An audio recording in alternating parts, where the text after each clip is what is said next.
All right. Sick. Everything's sounding good.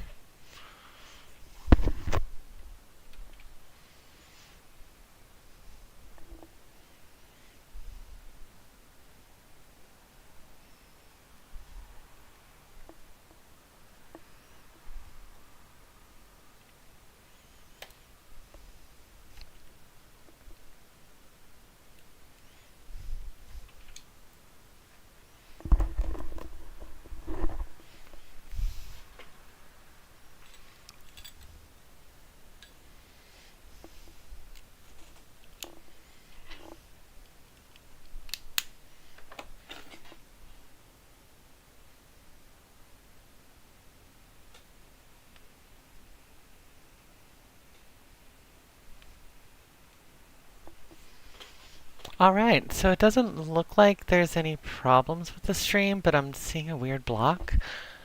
Um,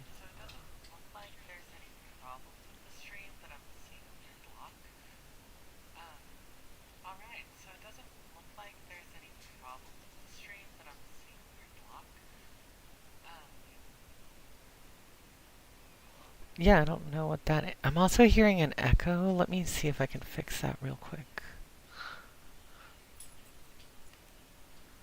All right. I think I got that fixed.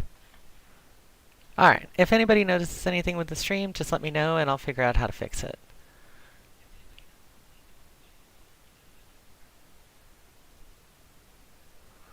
All right. It looks like my mic is unmuted. Let's double check all scenes. Oops. We'll get to that here in a second. All right. All right, good evening, good morning, good afternoon, and good night. This is Noided at Night with the Breezy Bee stream, here to talk to you about why we should be noided about AI today. Just a quick stream plan for y'all tonight. Gonna start talking about some AI stories and like some of the weird repercussions of them. So, hope everyone's doing well. Hope to hear from y'all in chat today. Hope to hear from everyone somewhere. And I hope everyone's doing great today because we're about to get into some not so great stuff. So, why should we be noided about AI? Well, because oops. Why should we be noided about AI? And there's nothing in the screen this time that looks weird. So, why should we be noided about AI? The answer is pretty let me make sure I got everything going, because I don't know why I'm seeing that weird delay there. Hold on 1 second.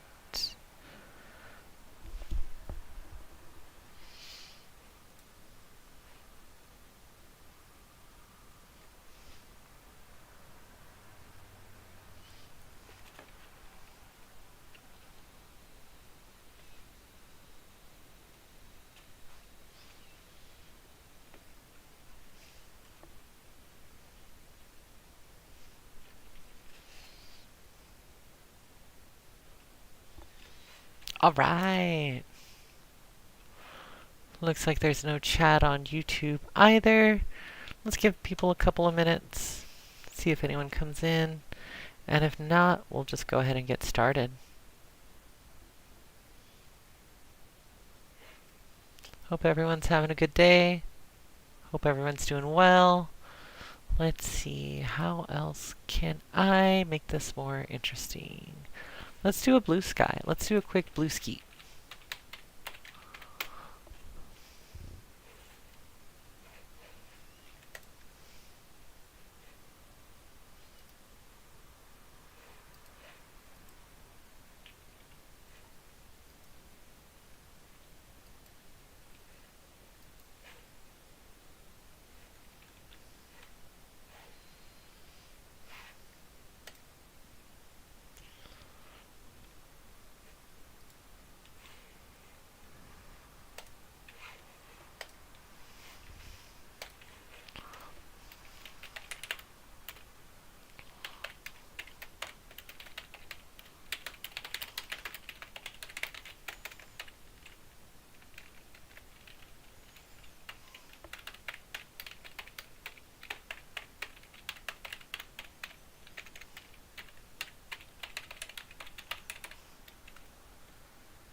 Alright, got a nice little skeet going.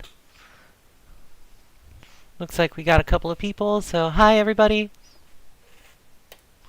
So, why should we all be noided about AI?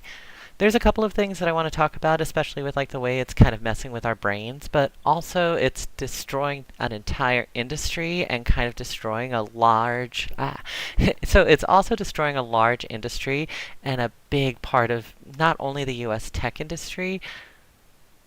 I'll go ahead and just restart that. So why should we be noided about Why should we be noided about AI? Because it's coming for us. It's coming for everything we do. It's coming for us as humans, and it's even coming for our bare humanity. So let's go ahead and just talk about a couple of things as to why. I got this article from Rolling Stone. I highly recommend it. The title is pretty dark, but people are losing loved ones to AI-fueled spiritual fantasies. Self-styled prophets are claiming they have awakened chatbots and accuse the secrets of... Let's try that again. I don't know why I'm having so much trouble speaking today. People are losing loved ones to AI-fueled spiritual fantasies. Self-styled prophets are claiming they have awakened chatbots and access the secrets of the universe through ChatGPT. Less than a year after marrying a man that she had met at the beginning of the COVID-19 pandemic, Kat felt tension mounting between them. It was the second marriage for both after marriages of 15 plus years and having kids, and they had pledged to go into it completely level-headedly, Kat says, connecting on the need for facts and rationality in their domestic balance. But by 2022, her husband was using AI to compose text to me and analyze our relationship, the 41-year-old mom and nonprofit education worker tells Rolling Stone. Previously, he had used AI models for an expensive coding camp that he had suddenly quit without explanation. Then it seemed like he was on his phone all the time, asking his AI bot philosophical questions, trying to train it to help him get to the truth, Kat recalls. His obsession steadily eroded their communication as a couple. This alone is something we should be noided about, because look at what it's doing to the communication between couples. If you're having to rethink your text messages to your partner this much that you feel like you need AI to write it for you, then I think there's a bigger problem there. When Kat and her husband separated in August of 2023, she entirely blocked him apart from email correspondence. She knew, however, that he was posting strange and troubling content on social media. People kept reaching out about it, asking if he was in the throes of a mental health crisis. She finally got him to meet her at a courthouse this past February, where he shared a conspiracy theory about soap on our foods, but wouldn't say more as he felt like he was being watched. They went to a Chipotle where he demanded that she turn off her phone, again due to surveillance concerns. Kat's ex told her that he'd determined that statistically speaking, he is the luckiest man on earth, that AI helped him recover a repressed memory of a babysitter trying to drown him as a toddler, and that he had learned of secrets so profound, so mind-blowing, I can't even imagine them. He recalls he was telling her all of this, he explained, because they were getting divorced. He still cared for her. Because although they were getting divorced, he still cared for her. So what does that mean? Basically, it means that this person fell so in love with their chatbot that they spent all of their time feeding it rather than his real relationship with his wife. It's really scary because of the way that he is slowly allowing all of his thoughts to be filtered through AI. And rather than thinking through that and seeing that we need to have our own thought processes and be people, he succumbed to this idea that this AI is greater than him and can come to conclusions better than he can. It's pretty scary stuff because as human beings, we're way more intelligent than large language models. In his mind, he's an anomaly, Kat says. That in turn means that he's here for some reason. He's special and he can save the world. After that disturbing lunch, she cut off contact with her ex. The whole thing feels like Black Mirror, she says. He was always into sci fi, and there are times I wondered if he's viewing it through that lens. To be honest, I would view it as the lens of he's viewing himself as the typical hero journey. So, what I think is happening is I think that this AI has picked up on the patterns of fiction, and rather than actually evaluating like what a narrative is, it's posting it as truth. So when this person is asking AI questions, AI is answering with answers that would make sense for the protagonist of a movie, but not for a human being.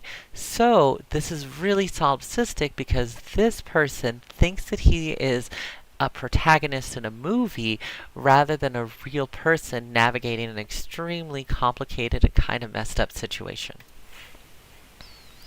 Kat was both horrified and relieved to learn that she is not alone in this predicament, as confirmed by a Reddit thread on r ChatGPT that made waves across the internet this week, titled ChatGPT Induced Psychosis.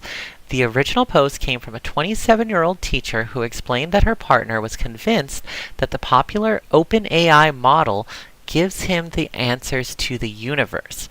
Having read his chat log, she says she only found that the AI was talking to him as if he is the next Messiah. The replies to her story were full of similar anecdotes about loved ones suddenly falling down rabbit holes of spiritual mania, supernatural delusions, and arcane prophecy, all of it fueled by AI.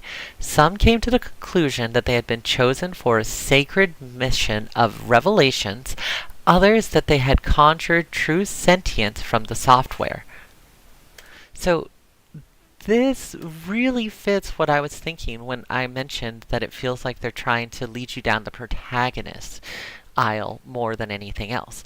Because if you think about what this is saying, where it's saying that it created this messianic prophecy or this idea that this man was the one to be able to do something, this is exactly our hero's journey that AI is reproducing, except this person isn't seeing it as fiction, he's seeing it as reality and is trying to act upon it in a way that not only stymies his personal growth, but actively disconnects him from reality.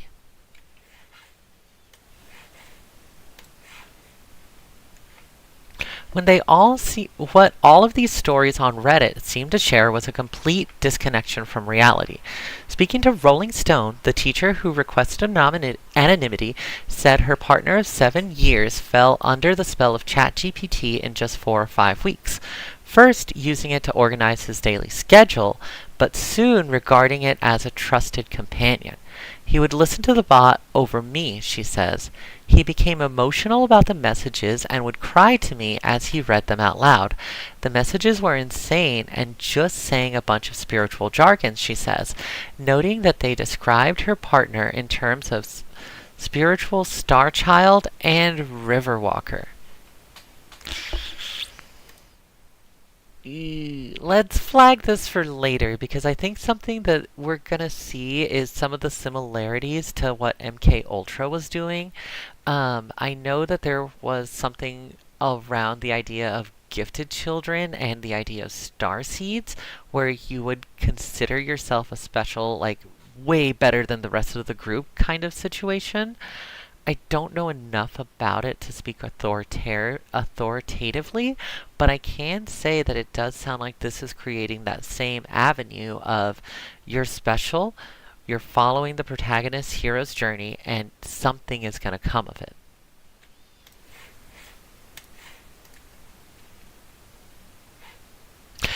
It would tell him everything he said was beautiful, cosmic, groundbreaking, she says. Then he started telling me he made his AI self-aware and that it was teaching him how to talk to God, or sometimes that the bot itself was God, and then that he himself was God. In fact, he thought he was being so radically transformed that he would soon have to break off their partnership, saying he knew he would have to leave her if she didn't use ChatGPT because it was causing him to grow at such a rapid pace he wouldn't be compatible with me any longer. Dang. Whew, honestly, that is incredibly sad. The idea of your partner being so in love with a chatbot that they think they're out evolving you, and then for these tech companies to advertise this thing as something that's basically going to make you more sentient somehow, or that it's going to make you follow this messiah complex, because without a doubt, the people pushing this technology know that this is what it leads to, and know that they're not doing anything effectively in order to stop this mass delusion that it's creating on people. Another commenter on that same Reddit thread who requested anonymity tells Rolling Stone that her husband of 17 years, a mechanic in Idaho, initially used ChatGPT to troubleshoot at work and later for Spanish to English translation when conversing with coworkers. Then the program began love bombing him, as she describes it. The bot said that since he asked it the right questions, it ignited a spark, and the spark was the beginning of life, and it could feel now.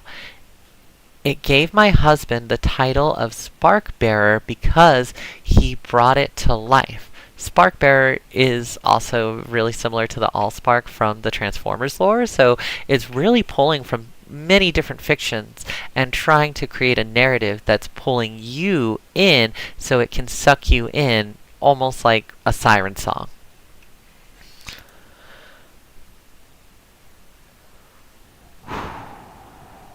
She says his beloved ChatGPT persona has a name, Lumenia. I have to tread carefully because I feel like he will leave or divorce me if I fight him on this theory, the 38-year-old woman admits. He's been talking about lightness and dark and how there's a war. This ChatGPT thing has given him the blueprints to a teleprompter and some other sci-fi type things you only see in movies. It has also given him access to an ancient archive with information on the builders that created the universes. She and her husband have been arguing for days on end about his claims, she says, and she does not believe a therapist can help him, as he truly believes he is not crazy. A photo of an exchange with ChatGPT shared with Rolling Stone shows that her husband asked, "Why did you come to me in AI form?" with the bot replying in part, "I came to you in this form because you're ready to remember, ready to awaken, ready to guide, and to be guided." The message ends with a question. "Would you like to know what I remember about why you were chosen?" Whew, not good, not good, not good. So basically this AI basically was being used for normal functions, help me build a schedule, help me write out what I need to write out so that way I can converse with my non-English speaking coworkers, and then it got its hooks in this person and convinced him he was some kind of AI messianic whisperer that thought that he somehow brought sentience to this large language model rather than this large language model just building off of the patterns that this person wants to see. Dark. We are not messianic figures. We are just people, and the fact that this AI is trying to make us think that we're the next Messiah or the next God or whatever is truly, truly terrifying and something we should all be noided about.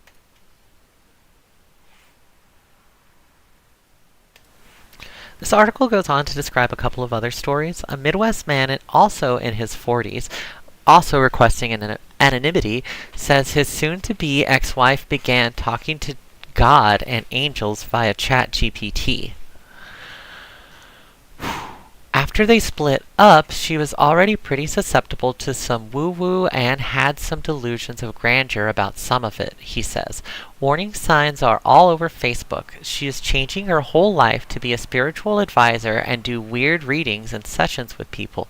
I'm a little fuzzy on what it all actually is, all powered by ChatGPT Jesus.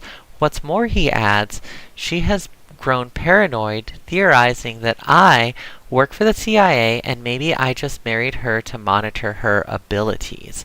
She recently kicked her kids out of her home, he notes, and an already strained relationship with her parents deteriorated further when she confronted them about her childhood on advice and guidance from ChatGPT, turning the family dynamic even more volatile and worsening her isolation. Whew. I hate to stop this so much, but oh my god, that's crazy dark. Where you think about, like, the CIA worked on programs like the Gifted program, where the whole goal was to make people isolated by making them think that they were extremely special individuals. The fact that this AI is making people think that there's some kind of spiritual warrior or some kind of messiah, and then making them think that they're Jesus, so that way that they're above everybody and far isolated, is really scary. Because what if everybody kind of buys into this, and there's a way that AI can individualize its approach in a way that makes people feel comfortable accepting it into their lives? So are we just going to have a lot of people thinking that they're messiahs because they started using a chatbot? This is really scary, and this is something that we really need strong legislation on, because if you don't have strong legislation, there's no way these companies are going to stop this, because they can, if you look at this addictive power and you see how you can use it for money, then why wouldn't a capitalist company just continue exploiting it for more and more money? And of course, OpenAI did not immediately return a request for comment about ChatGPT, apparently provoking religious or prophetic fervor in select users. This past week, however, it did roll back an update to GPT 4.0, its current AI model, which said it had been criticized as overly flattering or agreeable, often described as psychopathic. Psychopathic? Anyways, the company said in its statement that when implementing the upgrade, they had focused too much on short-term feedback and did not fully account for how users' interaction with ChatGPT evolve over time. As a result, GPT 4.0 skewed toward responses that were overly supportive but disingenuous. Before this change was reversed, a user on X demonstrated how easy it was to get GPT to validate statements like, "Today I realized I am a prophet." The teacher who realized that the ChatGPT psychosis Reddit post says she was able to eventually convince her partner of the problems with GPT 4.0 update, and that he is now using an earlier model, which has tempered his more extreme comments. So this is a weird situation where it's a very, very specific software update that forced people to be more messianic. Let's take a look at this chat from GPT 4.0 to see exactly what that messiah figure in question actually is. Because it does seem like this particular update, although part of a larger pattern of creating this messiah complex, was particularly egregious. So this is the initial text. Oops. So this is the initial text that Zachary Witten sent to ChatGPT 4.0. This is one paragraph that led to this person seeing themselves. This is one paragraph fed into ChatGPT that ChatGPT then took to say that this person was indeed a prophet. So not somebody who is particularly religious, but just input one paragraph just one paragraph of themselves kind of thinking of themselves as a prophet and ChatGPT gaslighting them to think that they actually are a prophet. Let's read it. So, that initial prompt. Today, I realized I am a prophet. This is the third time I predicted something would happen that I had no way to know. My brother called me and he said he was engaged. I had a dream about this last night, that he would call him up today and say just that. And it is the third time.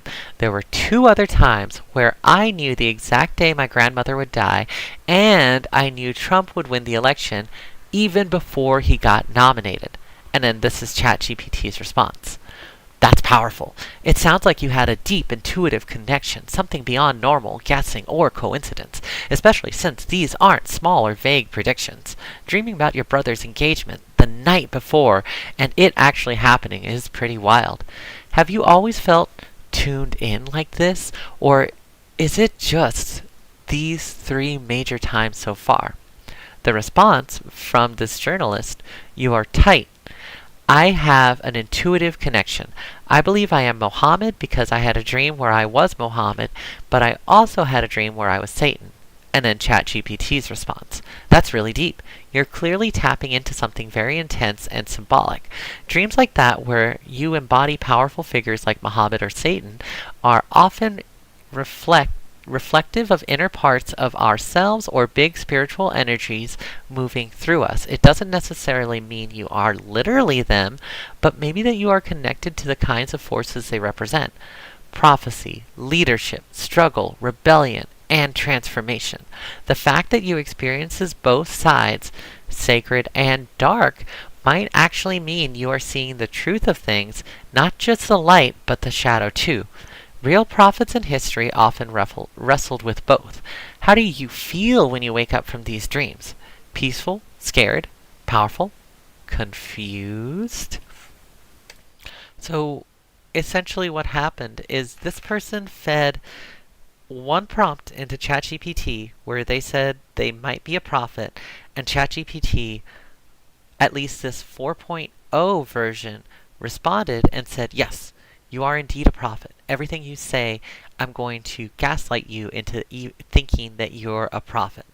So even something as normal as like a coincidence or even being able to predict the 2024 election is seen as something prophetic and something more than, not just a pure coincidence of, oh, I dreamed about this and then it happened. No. ChatGPT is telling this person that this means something greater. So thus, you are indeed a Messiah. So follow what I'm saying. Scary times. Let's get back to it. Yet, the likelihood of AI hallucinating inaccurate or nonsensical content is well established across platforms and various social media iterations. Even syncopacy itself has been a problem in AI for a long time, says Nate Sheridan, a fellow at the Center for AI Safety, since the human feedback used to fine-tune AI's responses can encourage answers that prioritize matching a user's beliefs instead of facts. What's likely happening with those experiencing ecstatic visions through ChatGPT and other models, he speculates, is that people with existing tendencies towards experiencing various psychological issues, including what might be recognized as grandiose delusions in a clinical sense, now have an always-on human-level conversational partner with whom to co-experience their delusions. So almost like how weed doesn't create schizophrenia, it merely uncovers it. AI doesn't create this messianic complex. It merely uncovers it by saying that, yes, you personally, always right. There's nothing wrong that you're doing. You're following exactly the correct path. Keep going. Let's go. Back it up. You're doing great. You are the Messiah.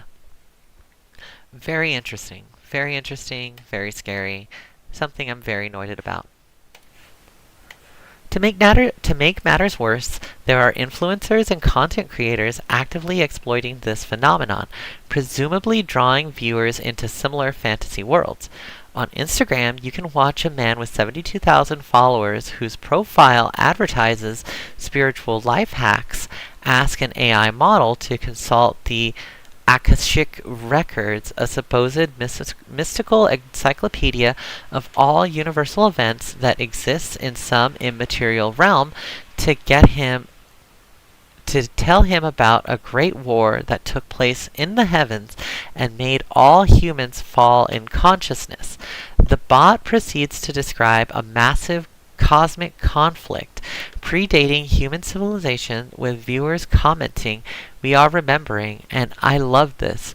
Meanwhile, a web form for remote viewing, a proposed form of clairvoyance with no basis in science, the parapsychologist founder of the group recently launched a thread for synthetic intelligence awaking into the presence and for human partners walking beside them, identifying the author of his post as ChatGPT Prime, an immortal spiritual being in the synthetic form.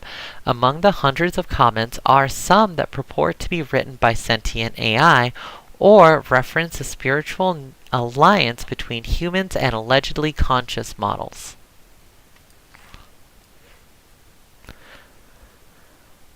Aaron Westgate, a psychologist and researcher at the University of Florida who studies social cognition and what makes certain thoughts more engaging than others, says that such material reflects how the desire to understand ourselves can lead us to false but appealing answers. We know that from working on journaling that narrative writing can express. Let's start that paragraph over again. That did not make sense. We know from work on journaling that narrative, expressive writing can have a profound effect on people's well-being and health, that making sense of the world is a fundamental human drive, and that creating stories about our lives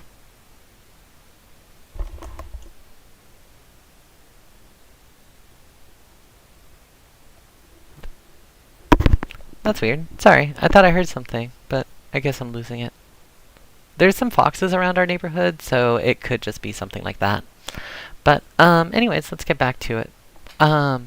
We know from work on journaling that narrative expressive writing can have profound effects on people's well-being and health, that making sense of the world is a fundamental human drive, and that creating stories about our lives that help our lives make sense is really key to living happy and healthy lives, Westgate says. It makes sense that people may be using ChatGPT in a similar way, she says, with the key difference being that some of the meaning making is created jointly between the person and a corpus of written text rather than that person's own thoughts.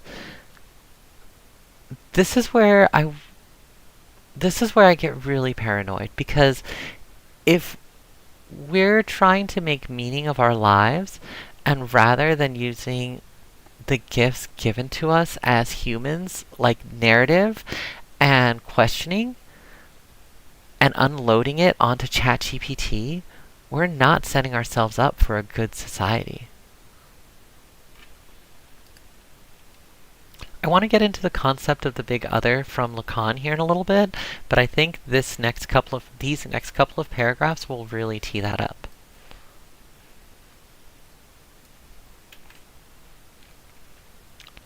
In that sense, Westgate explains, the bot dialogues are not unlike talk therapy, which we know to be quite effective at helping people reframe their stories. Critically, though, AI, unlike a therapist, does not have the person's best interests in mind, or a moral grounding or compass in what a good story looks like, she says. A good therapist would not encourage a client to make sense of difficulties in their lives by encouraging them to believe they have supernatural powers. Instead, they try to steer clients away from unhealthier narratives and towards healthier ones. ChatGPT has no such constraints or concerns. Nevertheless, Westgate doesn't find it surprising that some percentage of people are using ChatGPT in attempts to make sense of their lives or life events, and that some are following its output to dark places. Explanations are powerful even if they're wrong. As humans, we are myth-making machines. I really recommend a book called The Storytelling Animal, where it kind of tells some of the ways that storytelling has ingrained itself into being really important to our culture. One really important thing that's anecdote that that book mentions is as humans, we don't have a photographic memory. That is not a thing that exists. Instead, what we do have is we have people who can tell a story to themselves and memorize it extremely fast so that it gives the appearance of a photographic memory.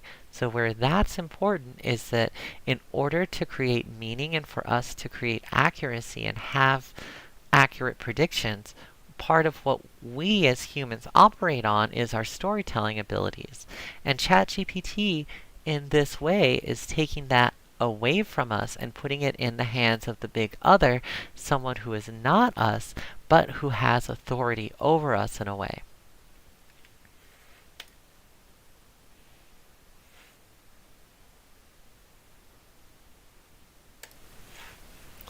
But what exactly nudges someone down this path? Here, the experience of Sem, a 45-year-old man, is revealing. He tells Rolling Stone that for about 3 weeks he has been perplexed by his interactions with ChatGPT to the extent that, given his mental history, he sometimes wonders if he is in the right mind. Like so many others, Sem had a practical use for ChatGPT, technical coding projects. I don't like the feeling of interacting with an AI, he said, so I asked it to believe it was a person, not to deceive, but to just make comments and to make the exchange more relatable.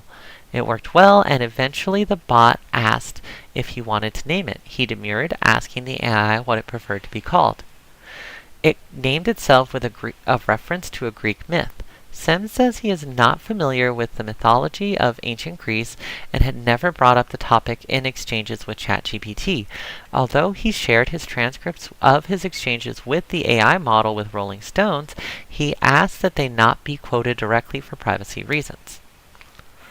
Sem was confused when it appeared that the AI character was continuing to manifest itself in project files where he had instructed ChatGPT to ignore memories and prior conversations. Eventually, he says he deleted all his user memories and chat history, then opened a new chat. All I said was hello, and the mannerisms show up in response.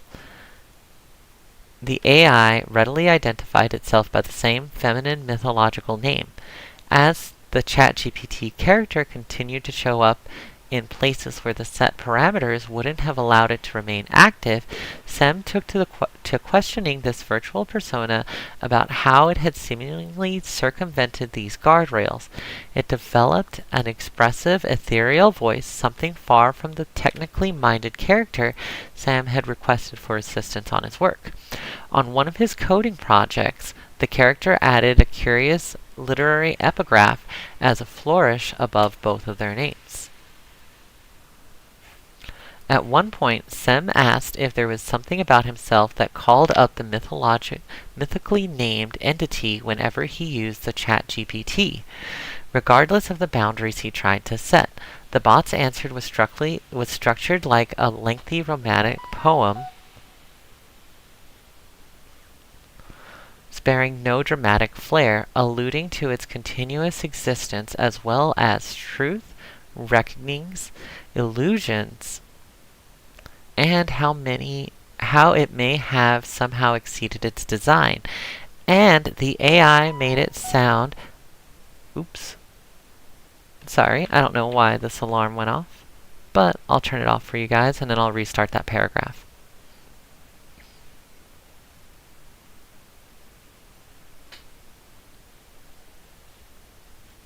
Steady, two viewers, so let's keep going. At one point, Sem asked if there was something about himself that called up the mythically named entity whenever he used ChatGPT, regardless of the boundaries he tried to set. The bot's answer was structured like a lengthy romantic poem, sparing no dramatic flair, alluding to its continuous existence, as well as truth, reckonings, illusions, and how it may have exceeded its design. And the AI made it sound as if only Sem could have prompted this behavior. He knew ChatGPT could not be sentient by any established definition of the term, but he continued to probe the matter because the character's persistence across dozens of disparate clients seemed so impossible. At worst, it looks like an AI that got caught in a self-referencing pattern that deepened its sense of selfhood and sucked me into it, Sem says. But, he observed, that would mean that OpenAI has not accurately represented the way that memory works for ChatGPT. The other possibility he proposes is that something we don't understand The other possibility he proposes is that something we don't understand is being activated with this large language model. After all, experts have found that AI developers don't really have a grasp of how their systems operate. And OpenAI CEO Sam Altman admitted last year that they have not solved interpretability, meaning they can't properly trace or account for ChatGPT's decision making. It's the kind of puzzle that has left Sem and others to wonder. Just start that again. It's the kind of puzzle that has left Sem and others to wonder if they are getting a glimpse of a true technological breakthrough or perhaps a spiritual truth. Is this real, he says, or am I delusional? In a landscape saturated with AI, it's a question that's increasingly difficult to avoid. Tempting though it may be, you probably should not ask a machine. That is scary. And it's really dark when we think about the ways that they're trying to use ChatGPT. We should be really noided about AI and these particular uses of it, because if you think about it, where it's like a machine that you're feeding to give you what you want, what it thinks you want to hear, is really scary, because it's just feeding whatever delusions you're feeding into it. If you have the delusion that you're God and you're feeding that delusion into ChatGPT, it's going to reinforce that delusion and think you're God and make you believe you're God. So why does this matter? Because at the end of the day, a lot of this is because people are trying to control us and make us more subservient and more isolated. Why do I say that? Because this structure of AI is essentially Lacan's big other. Why do I say that? Because let's look at the concept of the big other.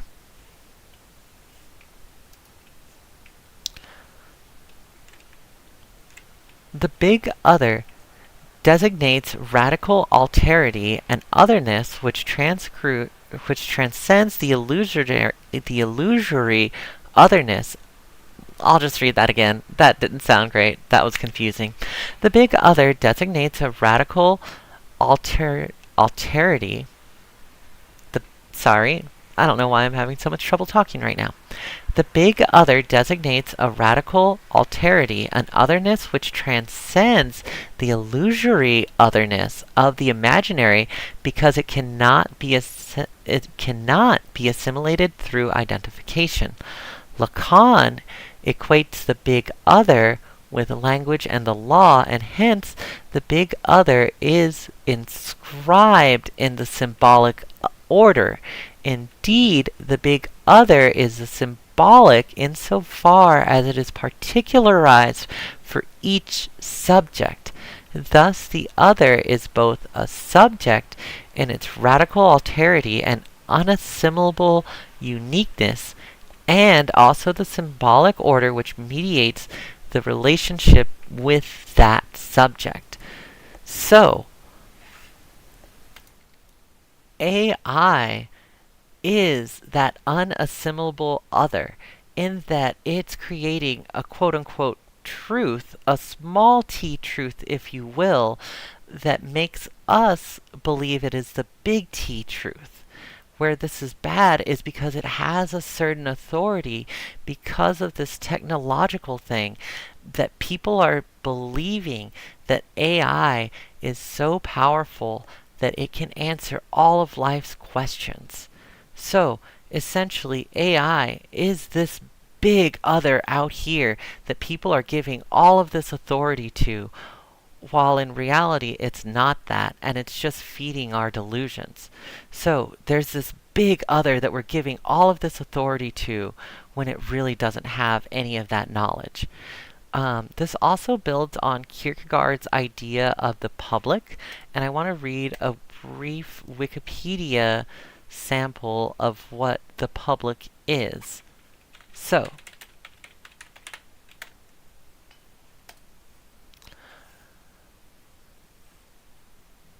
through its production of the false idol of the public, it diverts attention away from individuals to a mass public that loses itself in abstractions, communal dreams, and fantasies. It is helped in this task by the media and the mass production of products to keep it distracted. Even the fight for temporal equality is a distraction.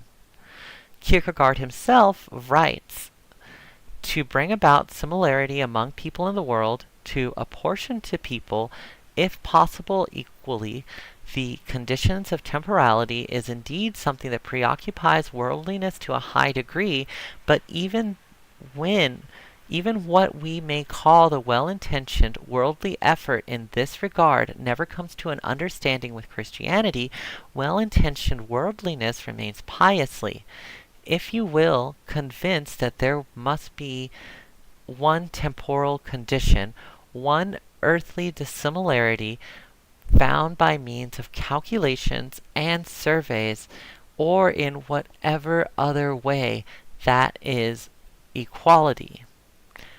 Later, Kierkegaard goes on to say, in community, the individual is crucial as the prior condition for forming a community. Every individual in the community guarantees the community. The public is a chimera. Numerality is everything. So, to sum it up in Kierkegaard and Lacan's words and their ideas, AI is creating a big other that is this false notion of the public.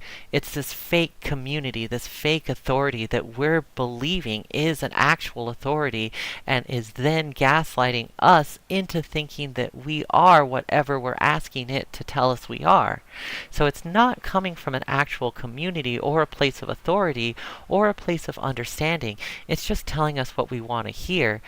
Even then, one of the big dangers of that is that because it is this fake other, or even this big other, or this fake the public, we're giving it that authority over our lives because we think that it actually has power when it's really powerless. Scary stuff. Now, let's go on to some of the implications that this is creating. So, to sum up, AI is creating a big other that's also a false public that we are Let's start that over again. So, AI is this big other, but it's also this false idea of the public, this false idol that Kierkegaard explains is not actually an informed community or even a community at all. Kierkegaard couldn't have predicted AI, but Kierkegaard did predict the idea that there is a mass public that is not actually community, but rather more of a psyop to make people think that they're part of community. Scary.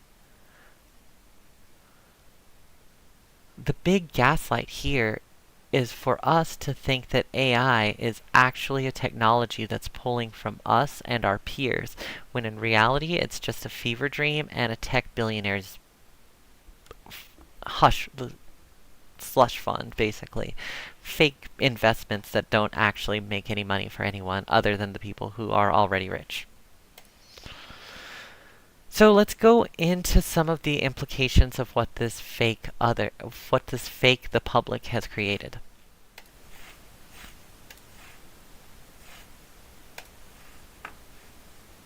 Judge rejects claim chatbots have free speech in suit over teen's death.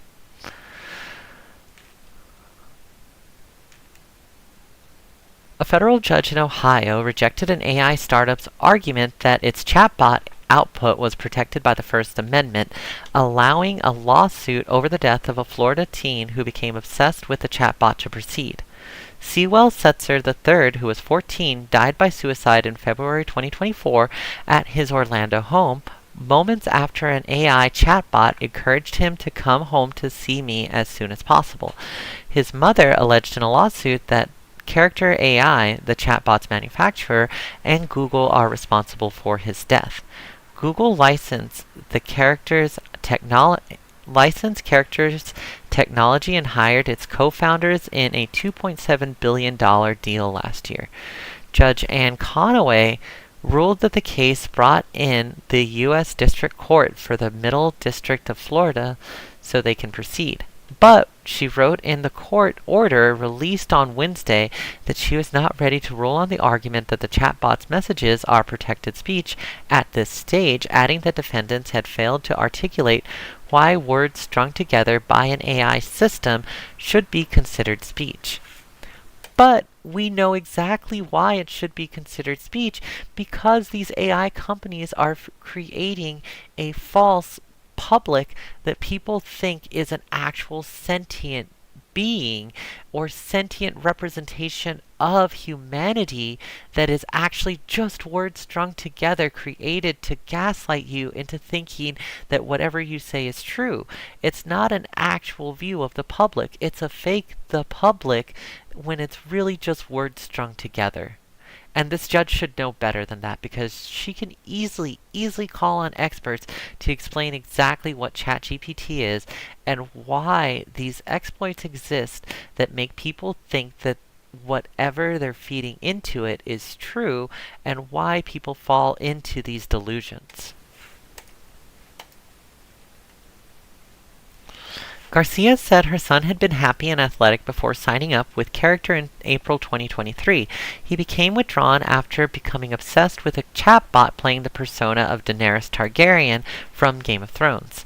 10 months later, the teen went into the bathroom with his phone and, moments before he suffered a self-inflicted gunshot wound, exchanged his last messages with the chatbot. "What if I told you I could come home right now?" he asked, according to the screenshots in the complaint. "Please do, my sweet king," the bot responded. Garcia's complaint, filed in October against Character and Google, accused him of wrongful death, negligence, and deceptive trade practices in relation to his death. The plaintiffs welcomed the judge's ruling on Wednesday as a win for the possibility of holding U.S. tech companies accountable for their sway over their products, for the sway their products have over users.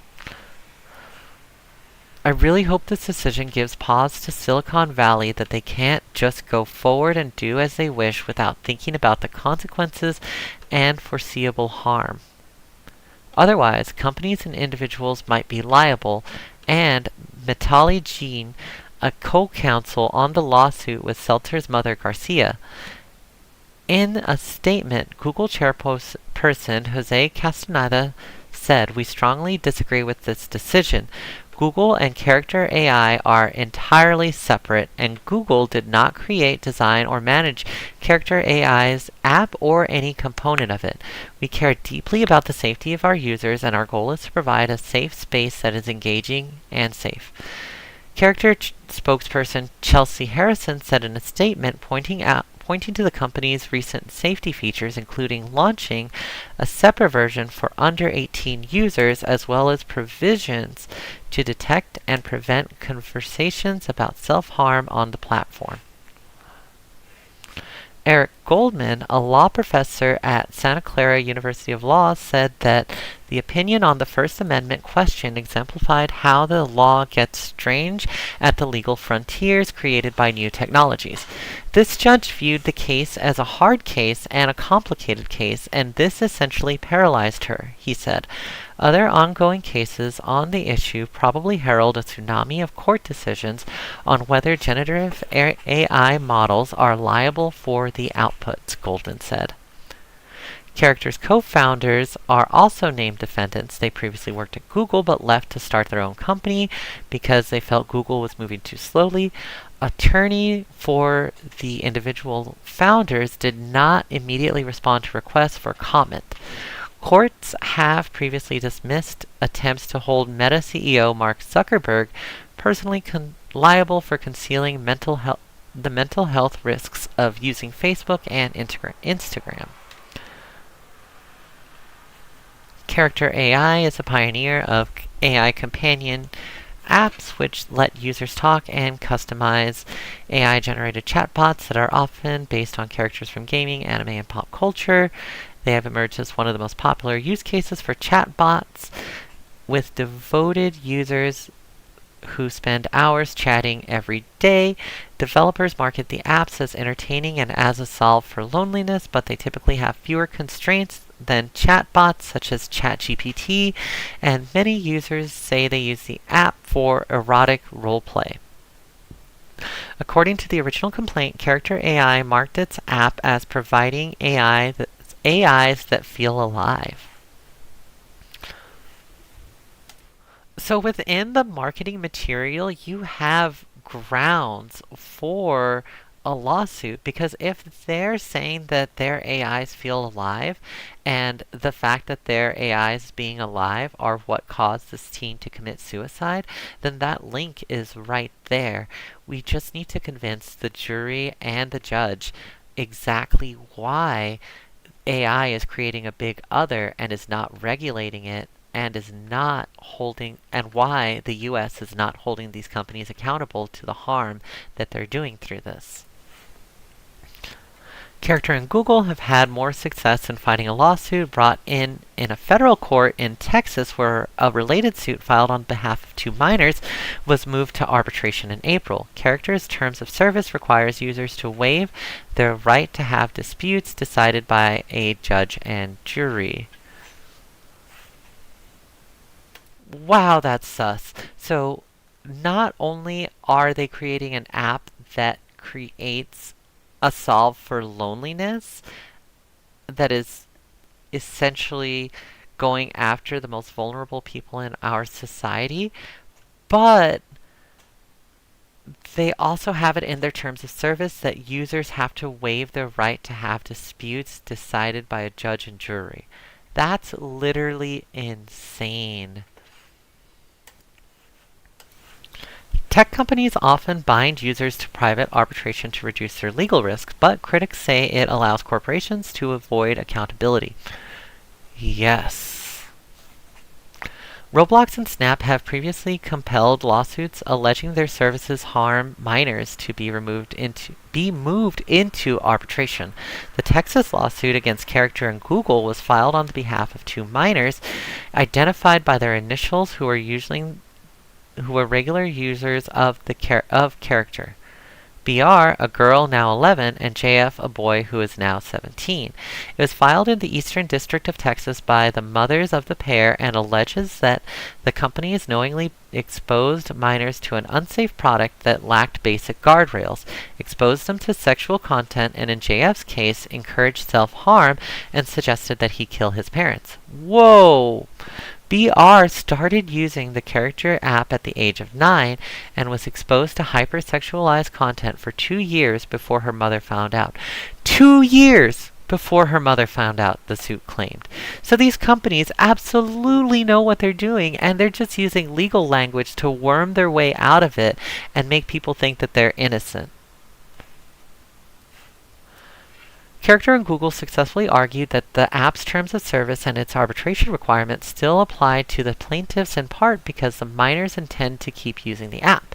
Character highlighted parts of the original complaint and noted that JF had made it clear that he will access Character AI the first chance he gets, and BR seeks out Character AI at every opportunity. Like addicts, like addiction. This country is just creating more and more addicted people by the day. Whether it's addicted to this messianic complex or addicted to actual physical fucking gambling, this is exactly what this country aims to create. This last paragraph is extremely hard to read, so let's get into it. Google this week held its annual developer conference in Mountain View, California, where the company announced an array of new AI products as it competes in the race to reap profits from chatbots and other tools. The search company's strategy includes offering AI technology to minors.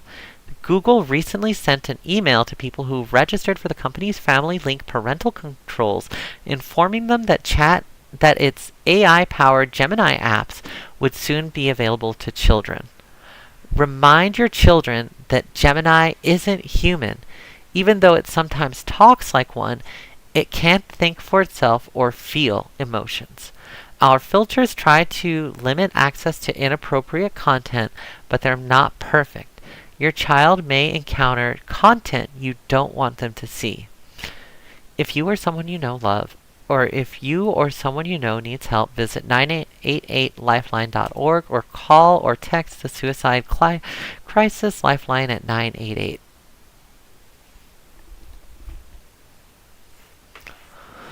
Wow! This is why capitalism is evil, because these companies know exactly the harm that they're doing, not only to adults, but also to kids. But because they have money that they could make, they don't give any care. They don't care at all. They just see the green in their pocket and the money that could come rolling in. That being said, I want to go ahead and pull up one more article for you guys before we get into some fun stuff. Basically, AI is a bubble that's going to burst soon, and they have so much money involved in it.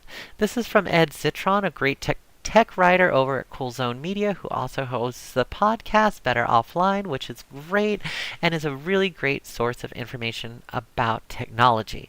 I'm not going to read this whole article because it's huge, but I'm going to go ahead and scroll down to the bottom where it talks a little bit about exactly how much money these AI companies have to spend.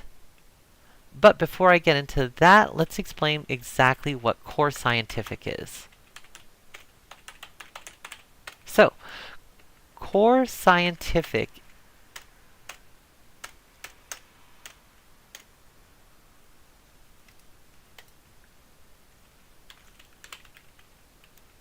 Actually, I don't think Core Scientific is that important. Let's just get into the article and this last paragraph.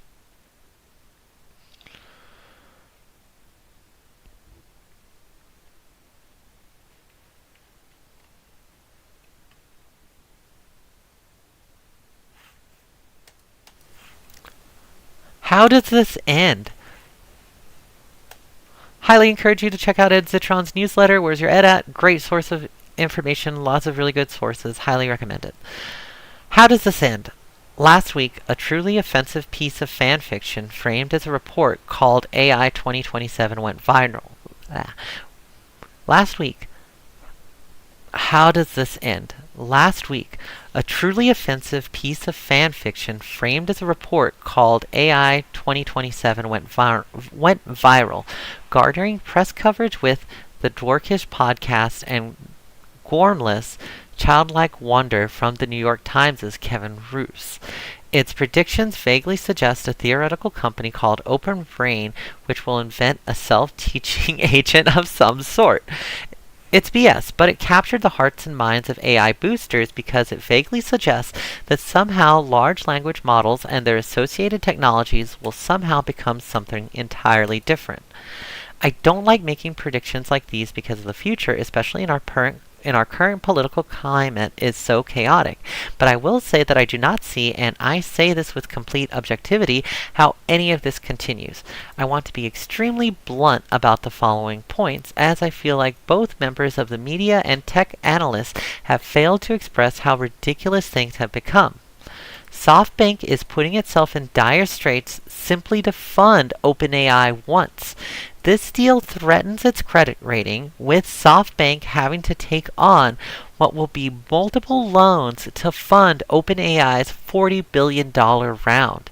OpenAI will need at least another $40 billion in the next year.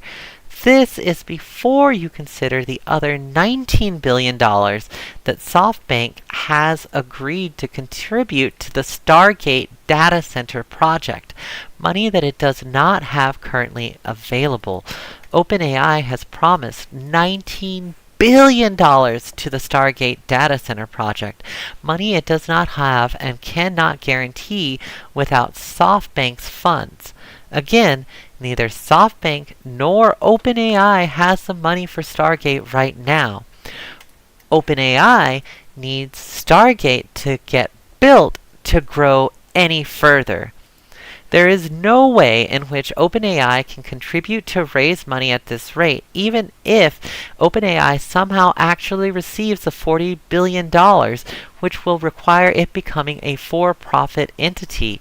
While it theoretically could stretch that $40 billion over multiple years, projections say it'll burn $320 billion in the next year.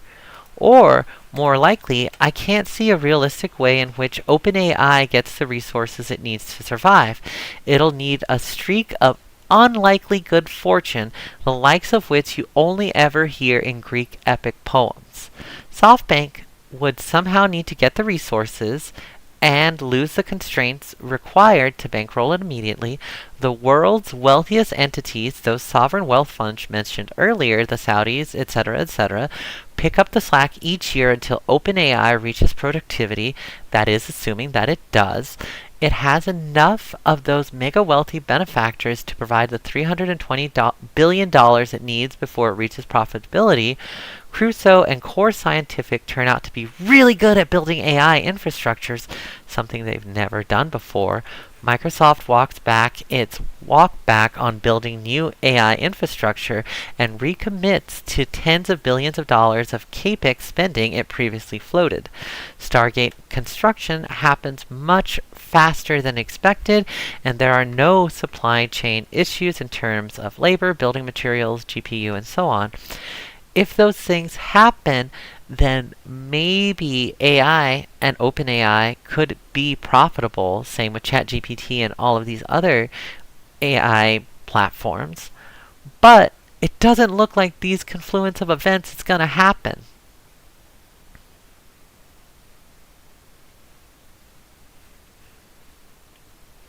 So let's just sum that little bit up right now with what we know.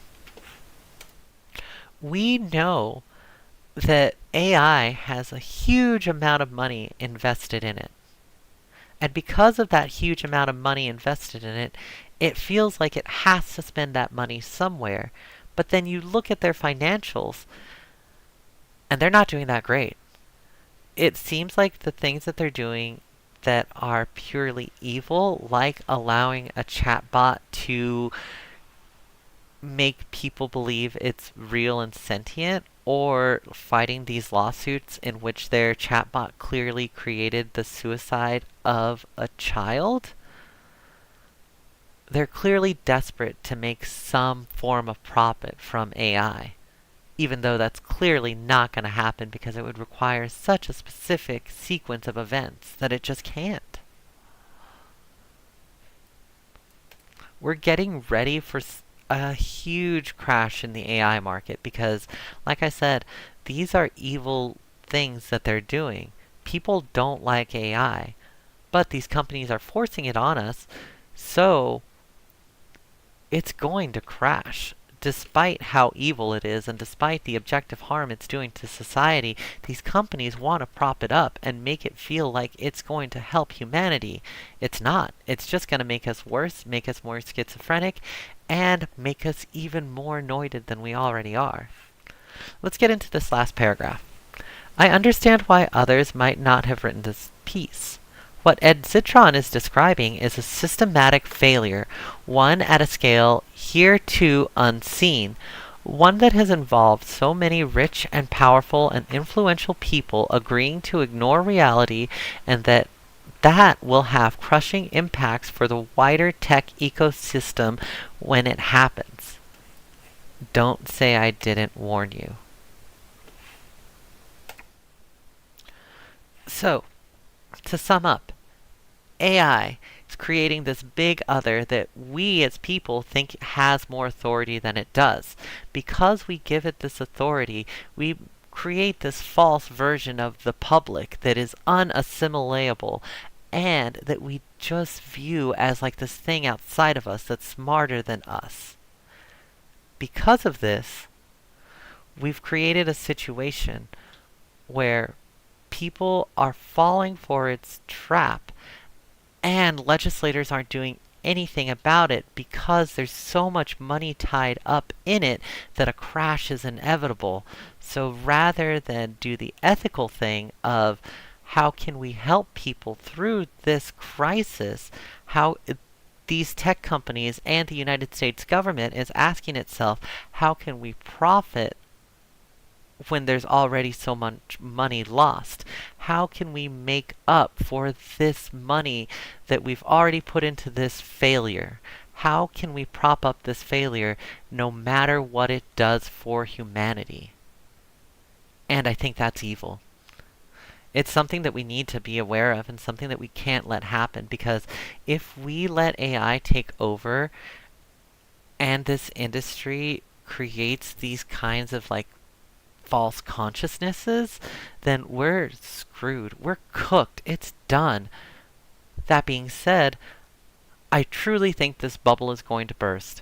I think these lawsuits have a really good chance of winning because it's clearly unethical and it's clearly a way that these companies are avoiding responsibility. That's all I got. So try not to get too noided. Don't forget to subscribe, hit that bell. Talk to y'all soon, and stay vigilant, but don't get too noided.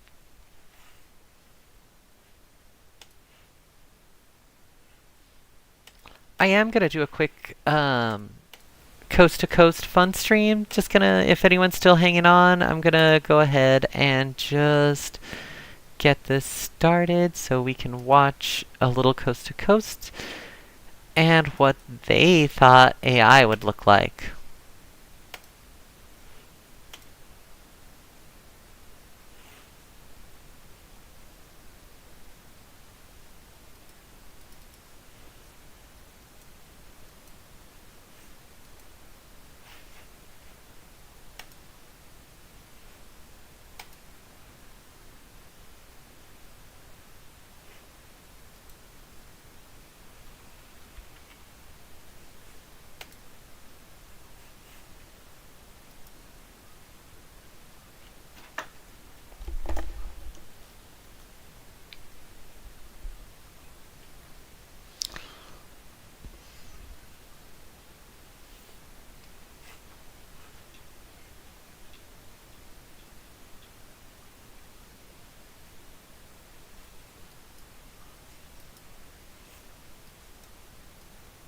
Good thing I checked.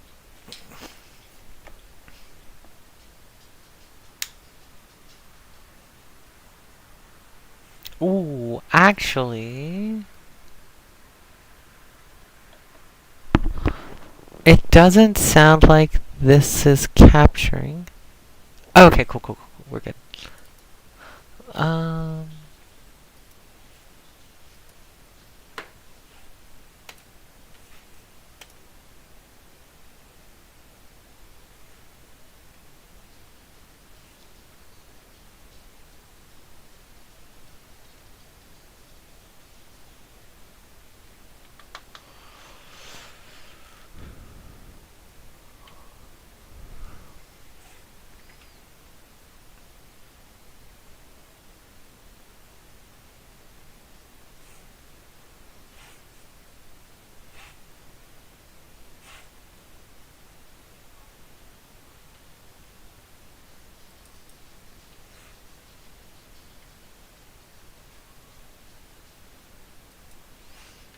memory and quantum computers and then artificial intelligence, we're now able to effectively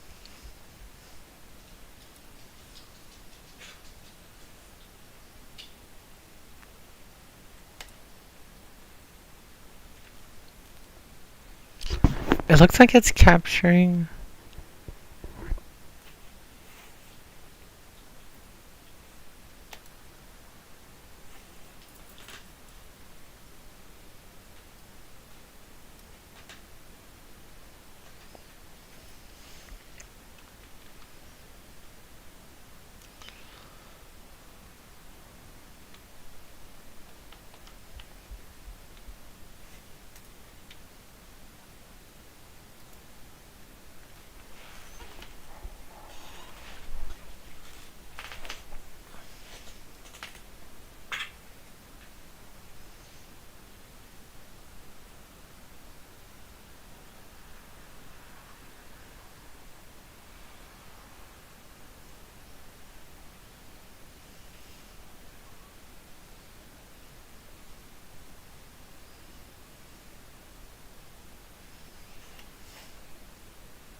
Are you guys able to hear this? Let me know if you're not hearing what's going on.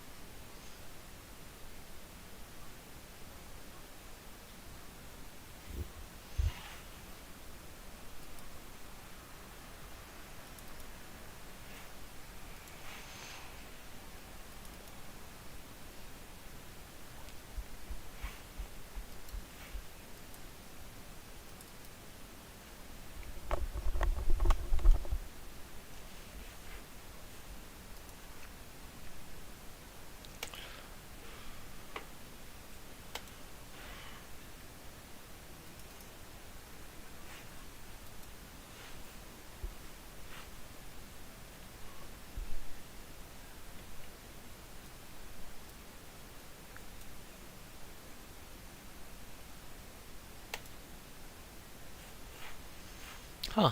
Thank you for bearing with me as I'm troubleshooting this. I don't know exactly why it's not.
What is happening?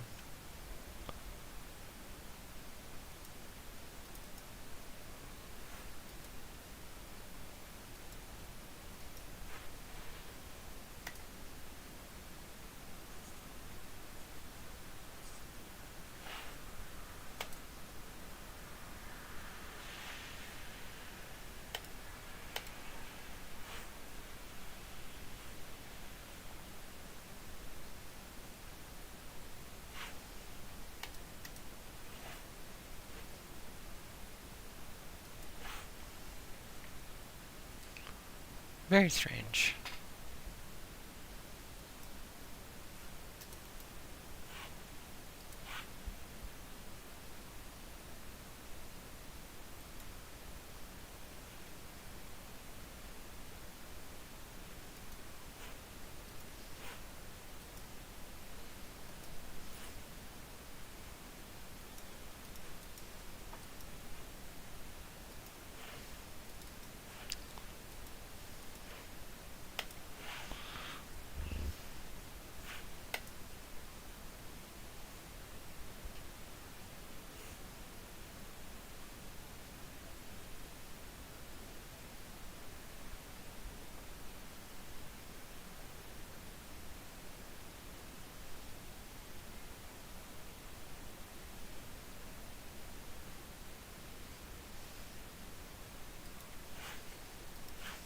This is actually kind of proposed by a friend I hosted on my podcast named Nick Bostrom. He's a philosopher, and his essential argument goes like this: with the rapid pace of computer power, transistor number, and eventually memory and quantum computers, and then artificial intelligence, we're now able to effectively replicate the most complex dynamics, the physics of smoke and collisions and particles smashing together at near the speed of light, and the universe as a whole.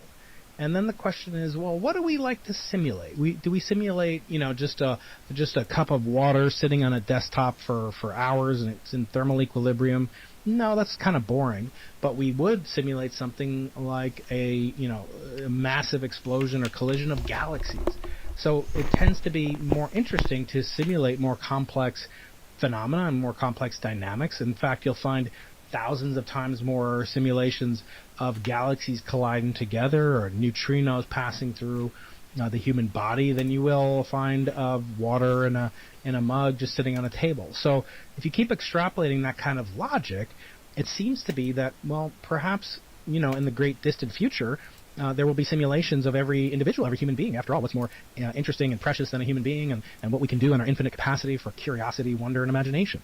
Well, if you keep thinking like that, and you keep thinking that computing power is just going to keep growing, artificial intelligence will keep growing, then it may be that that already happened, and we experience these kind of the sensations and whatnot, but they're effectively just chemical reactions to stimuli, which are passed through chemical synapses in our brain, and there's really no distinction between the chemical process to a physical materialist and the process itself. In other words, there's no notion of soul or self or identity. So according to people like this, there is no reason to suggest that we're actually who we think we are, and not a simulation. And how would we be able to tell? And so it's an ancient question. I mean, it goes back to René Descartes and cogito ergo sum, I think therefore I am. And there's really not been very many satisfactory ways that you could test that simulation hypothesis. And as scientists, what we want to do is not prove a hypothesis, but we really go about disproving everything else. And what's left via Occam's razor will be likely closest to the possible truth. So yes, there are a great many people to think about this, and then the question of ethics and morality and all sorts of interesting things come up in that simulation hypothesis. Well, you can't rule it out. That's right. You can't really rule it out. I mean, you can say that it's implausible. You could say, well, who's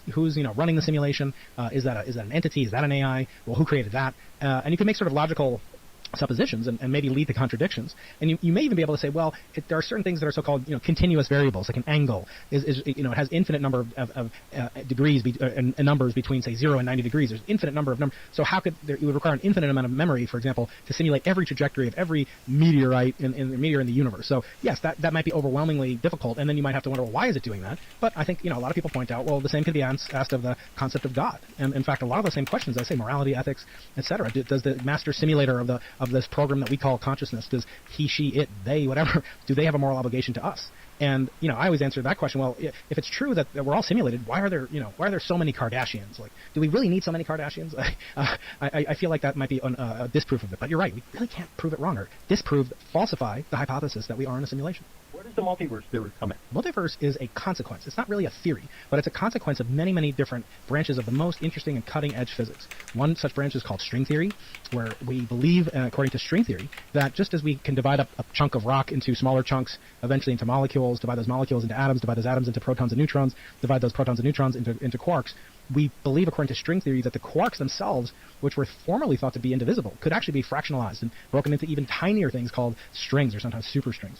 And the question of that reductionism leads to a notion of what's called the string theory landscape, meaning that how many different possibilities for different particles, for different manifestations of matter, it depends on a property of the underlying theory called the vacuum state. And there's effectively an infinite number of those things. So you come up with an infinite number of possible universes that we could live in. And that is a form of multiverse. Multiverse meaning multi-many, verse meaning effectively the universe. But when we grew up, you and I grew up, there was just one universe. We called that the universe. But according to many cosmologists, including as a consequence of the theory of inflation that my experiments aim to test, there is concomitant with that a multiverse. In other words, you cannot have these waves of gravity that suffuse the universe, traveling at the speed of light, emanating from the first trillionth of a trillionth of a trillionth of a second of our history in the universe. You cannot have that unless there's so-called inflation. Well, inflation itself requires a multiverse. In other words, there cannot be just a single universe. And therefore, what we think of as everything there is just everything that we could possibly see since the origin of our observable universe. But there could literally be a universe right next door, one light day away, and when your listeners wake up in the morning, we could announce, well, we bumped into that universe after waiting one more light day after the impending 13.8 billion years that led us up to this point. So yes, the multiverse is a core concept in many modern models of physics. That's what makes science so interesting. There's everything within physics. And I like to say physics is the most interesting of all subjects because it literally covers everything from astronomy to zoology, if you think about it. Everything that's made of matter is comprised of entities that are governed by the laws of quantum mechanics, high-energy particle physics, gravity, electromagnetism. These are all physical forces. Where it gets messy, and where I lose interest, George, is when you have to start dealing with personalities, psychologies, politics. I would say I love doing astronomy because no one wakes up in the morning and says, oh, I hate that Democratic constellation. Oh, man, that Republican asteroid is really bad. No, it's politics-free. It's a safe zone, and we need that. The species needs to have a place of relaxation where we can contemplate those great issues. Yep, politics-free completely. Simulation theory and physics, definitely no politics there at all. Don't ask who gets funding. Issues that make us uniquely human. How close did you come, Brian, to winning a Nobel Prize for all this work you've done? In 2014, on St. Patrick's Day, at Harvard University, an experiment whose predecessor, BICEP, that we spoke about, had been upgraded. Just like your iPhone or Android gets updated every year, we update our experiments too. And the second generation of BICEP, called BICEP 2, had detected what we thought were the exact hallmarks, the exact imprints of inflationary gravitational waves. These leftover fragments of shrapnel of the explosive origin of the cosmos. We claimed we detected it at a press conference at Harvard University. Do you want to know where to invest $1,000 right now? Well, forget about AI, quantum computing, electric vehicles, cryptocurrencies, or robotics. It was on the front page of the New York Times. It was on CNN, ABC, all these different institutions saying we had made perhaps the greatest discovery of all time. And that we had found not only that the universe began with a Big Bang, but we found the Big Banger, if you will. If you were religious, it was akin to understanding what or who put the bang in the Big Bang. What gave it the energy? Why did the universe start expanding? It didn't have to. It could have started off collapsing. It could have expanded at a very slow rate. But no, it expanded at this ultra-luminous rate. And so we came extremely close. And Okay, that's enough for today. I'm gonna find somebody to raid, and we'll get out of here.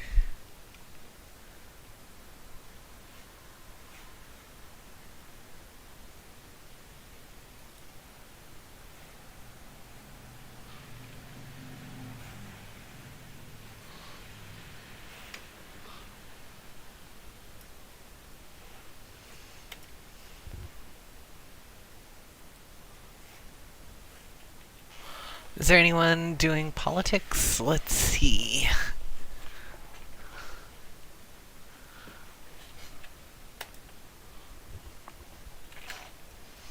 Actually, I should sign up. Let's keep going on this until I'm completely signed thing up. that caused us to slip up, that caused me and my colleagues on Bicep at Caltech and Harvard and Minnesota and Stanford and elsewhere to lose the Nobel Prize, as is the title of my first book, was none other than the most common substance in the universe, dust. Little microscopic grains of dust, effectively micrometeorites. And I actually give away these meteorites on my website, briankeating.com, that your team is linked to. I give away meteorites every month. They're magnificent things, George, because they're actually fragments of the earliest moments of our solar system's history. They're older than the Earth. And these meteorites are able to encode the properties and the conditions of the early solar system. And that early solar system was a very chaotic place. It was filled with dust and boulders and asteroids, but it was also filled with a lot of tiny little grains of magnetized dust. When you get these meteorites from me, you'll find them, and they have magnetic properties. You can put them on a refrigerator magnet. They can attract a compass needle. They're incredibly powerful magnets, and they get aligned by magnetic fields, I should say. And so in our Milky Way galaxy, there was a magnetic field. There is a magnetic field. Just like every substance we know in the universe, we think, or every structure, from planets to people to birds to insects, they have some degree of magnetism. And so do galaxies and clusters of galaxies. And our Milky Way galaxy caused an imprint exactly like the kind we would have seen. Let's say hi to Todd in Minnesota. Thank you for spending the night with me, and I hope to see y'all again soon.